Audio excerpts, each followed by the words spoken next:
नमस्कार दोस्तों, ज्योतिष का सफर के इस ज्ञानवर्धक वीडियो में आपका हार्दिक स्वागत है। आप सभी दर्शक मित्रों को नरेश गांधी का सादर प्रणाम।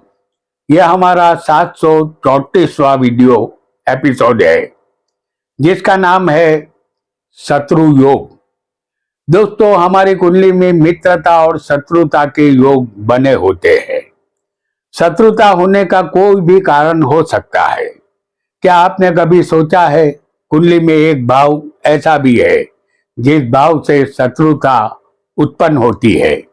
वह भाव है छठा। कुछ शत्रु ऐसे होते हैं जो सामने होते हैं। शत्रु मुस्कुराता है, हालचाल पूछता है और आपको भीतर से कमजोर बनाने का प्रयास भी करता है। कुछ शत्रु आपके अपने भी हो सकते हैं जिस पर आप भरोसा करते हैं, लेकिन वह आपकी पीठ पीछे वार करते हैं। ऐसे शत्रु आपके अपने बनकर शत्रु का रोल निभाते हैं। यह थोड़े खतरनाक होते हैं क्योंकि आप इसे पहचान नहीं पाते।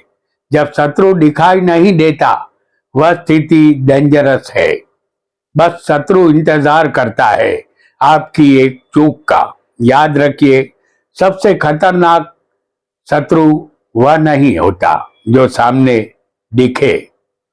सबसे खतरनाक शत्रु वह होता है जो दिखाई ही न दे, और जो दिखेगा नहीं उस पर वार भी कैसे करे।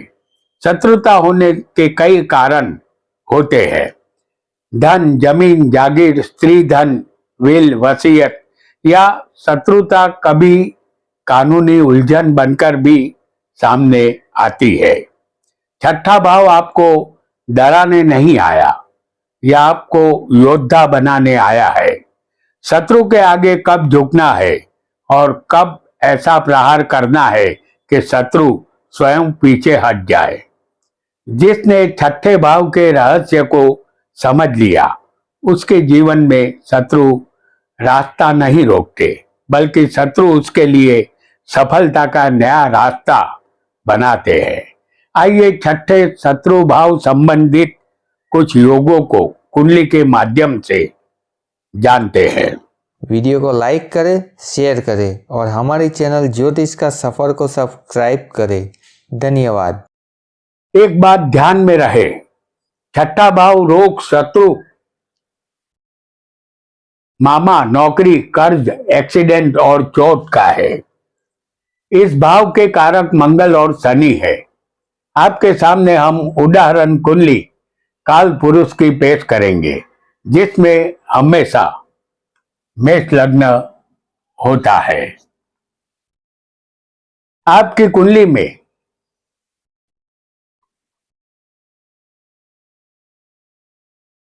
छठे भाव का मालिक छठे ही भाव में स्वग्रही बैठा होगा।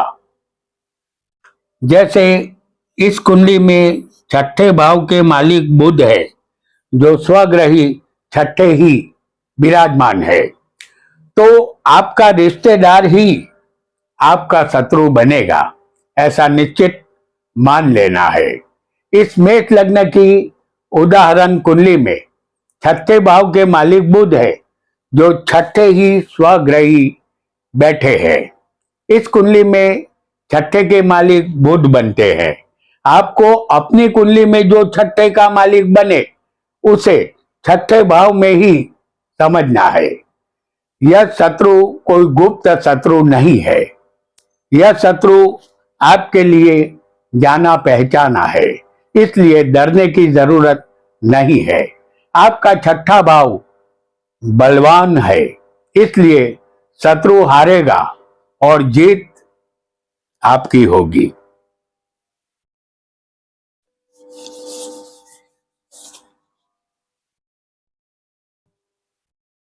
आपकी कुंडली में पंचम भाव का मालिक छठे या 12वें, दो में से किसी भी एक भाव में होगा तो आपका पुत्र ही आपका शत्रु बनेगा।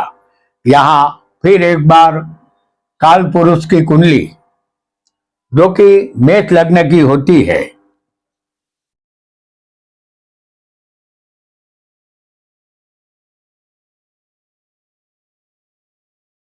इस कुंडली में पंचम के मालिक सूर्य है, जिसे हम छठे या 12वें आपको दिखाएंगे। आपको अपनी कुंडली में जो पंचमेश बने उसे छठे या 12वें किसी भी एक भाव में समझना है। ऐसा योग पिता के लिए हानिकारक होता है। जब अपना ही खून शत्रु बनकर सामने आए तो पिता की हिम्मत जवाब दे जाती है। पंचम भाव संतान का भी है और पूर्व जन्म का भी होता है। या आपके पूर्व जन्म का कोई शत्रु है जो अपना हिसाब किताब बराबर करने के लिए पुत्र बनकर आया है। यहाँ पूर्व जन्म का ऋण चुकाना होगा और शत्रु आपका जाना पहचाना है। वह आप ही के घर में आप ही के साथ रहता है।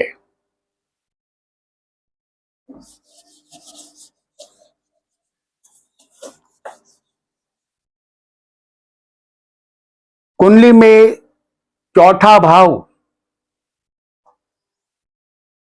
माता का है।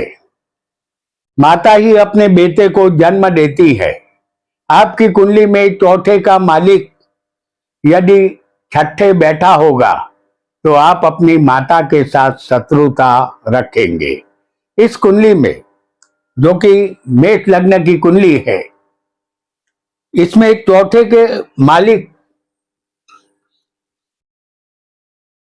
चंद्र है, जिसे हम छठे भाव में आपको दिखाएंगे। मेष लग्न की इस कुंडली में चौथे के मालिक जो माता का स्थान है और उसके मालिक चंद्र है जो छठे शत्रु में हमने दिखाया है। आपको अपनी कुंडली में जो चौथे भाव का मालिक बने उसे छठे भाव में समझना है। ऐसा योग वाला जातक अपनी माता से शत्रुता रखता है। यह जातक भूल जाता है कि माता ने ही उसे 9 महीने तक पेट में पाला था और अपना दूध पिलाकर पालन पोषण किया था। शत्रुता होने की वजह एक और भी होती है। एक माता अपने बेटे को पालन पोषण करके उसे होशियार और 25 साल का जवान बनाती है।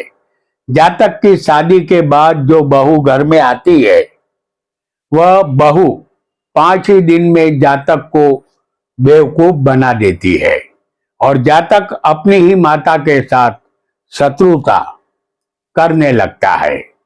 माता से दुश्मनी करने वाला जातक कभी सुखी नहीं बनता। यह हकीकत है। इसके लिए जातक का ज्ञान कारणभूत होता है।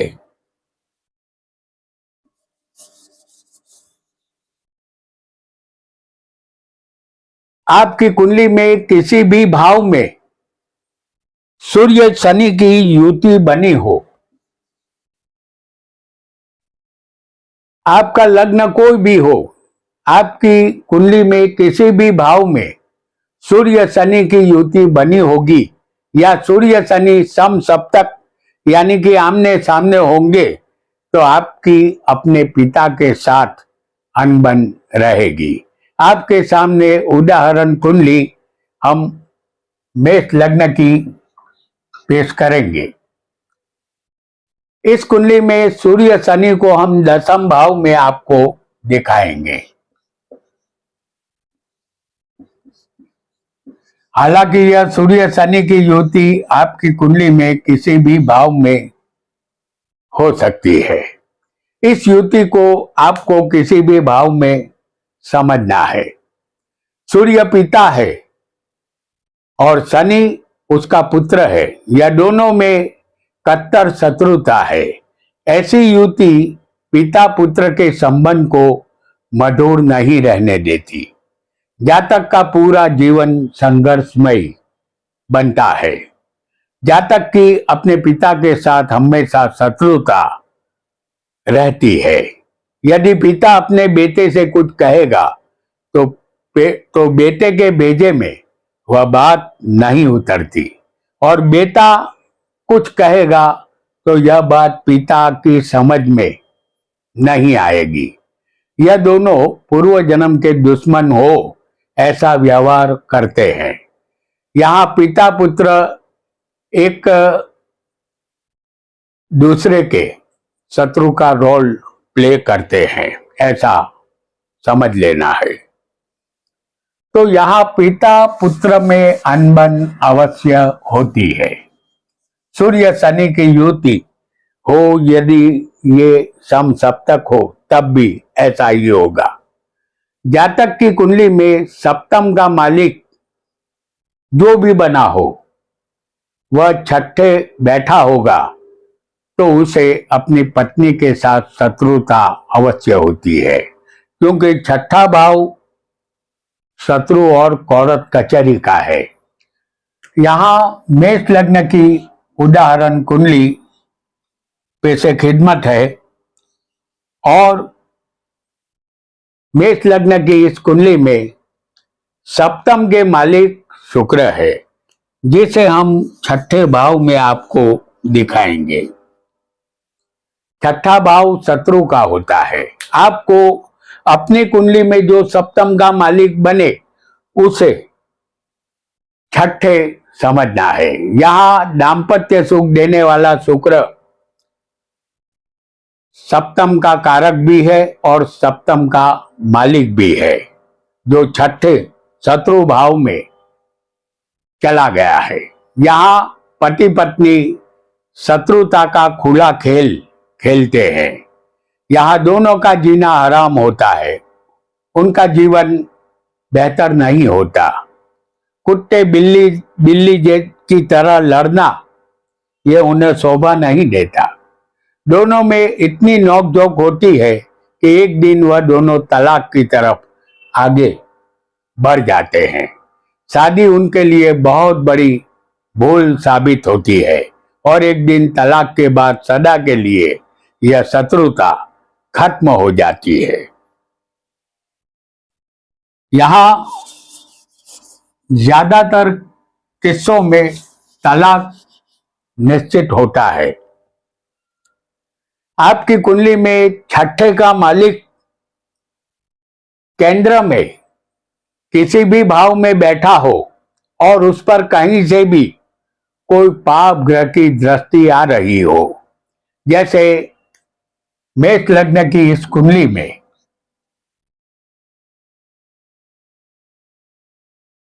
छठे के मालिक बुध है, जिसे हम चौथे भाव में आपको दिखाएंगे। छठे के मालिक बुध है जो चौथे भाव में है। इस बुध पर दशम में बैठे पाप ग्रह शनि की सप्तम दृष्टि आ रही है। आपको अपनी कुंडली में जो छठे का मालिक बने उसे केंद्र भावों में किसी भी भाव में समझना है और उस पर किसी भी पाप ग्रह की दृष्टि छठे के मालिक पर समझना है। यहां पैसा हो तब जातक का शत्रु, यहां ऐसा योग हो तो जातक का शत्रु जातक को दुख देने में सफल रहता है। शत्रु अनजान और अजनबी होता है। जातक की जिंदगी दुखी बनती है। यहाँ शत्रु नए नए तरीके से जातक को मानसिक रूप से टॉर्चर करता है। जातक का जीना यहाँ मुहाल बनता है। वह हैरान परेशान होता है। एक और योग बहुत जल्दी से जानेंगे। जातक की कुंडली में छठे भाव पर शुभ ग्रह की दृष्टि होगी तो जातक शत्रु को हराने में सफल हो जाता है। जातक पर कोई झूठा केस शत्रु ने किया हो तो जातक को उसमें विजय मिलता है, शत्रु हार जाता है। आपको अपनी कुंडली में छठे भाव पर कोई भी शुभ ग्रह चंद्र बुध गुरु और शुक्र की दृष्टि को समझना है। इस मेष लग्न की उदाहरण कुंडली में गुरु को हम दूसरे दिखाएंगे।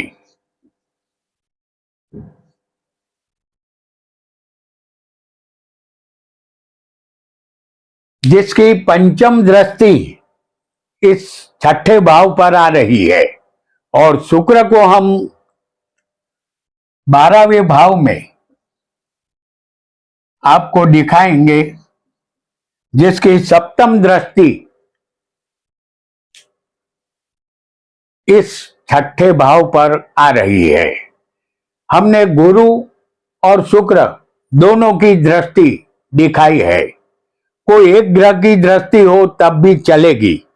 जातक यहां निर्दोष साबित होता है और जातक विजयी बनता है, उसे शत्रु के त्रास से मुक्ति मिलती है।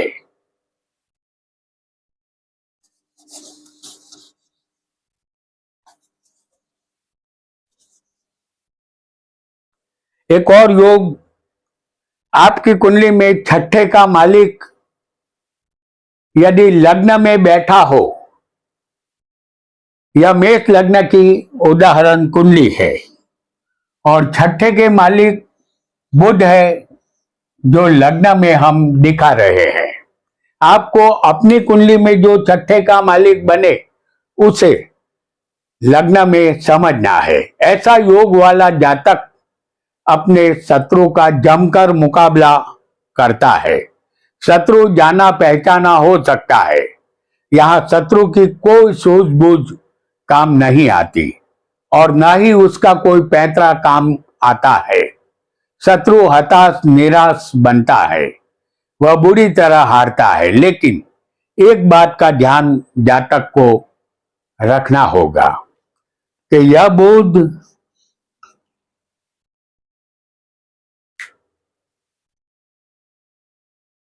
अपनी सप्तम दृष्टि से छठा भाव शत्रु का है और शत्रु भाव का मालिक बुध है। ये बुध जब लग्न भाव में हो तो उसकी सप्तम दृष्टि सप्तम भाव पर भी आएगी। इसकी वजह से जातक अपनी पत्नी के साथ भी नोक झोंक अवश्य करता है। अलबत्ता शत्रु पर विजय प्राप्त हो जाता है, लेकिन पत्नी के साथ जातक का घर्षण अवश्य होता है। तो दोस्तों, आज हमने शत्रु योग के विषय में जाना।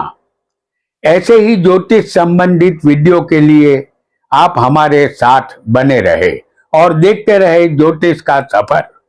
मिलते हैं अगले एपिसोड में किसी और रहस्यमय वीडियो में। तब तक आपका बहुत बहुत धन्यवाद, धन्यवाद, धन्यवाद।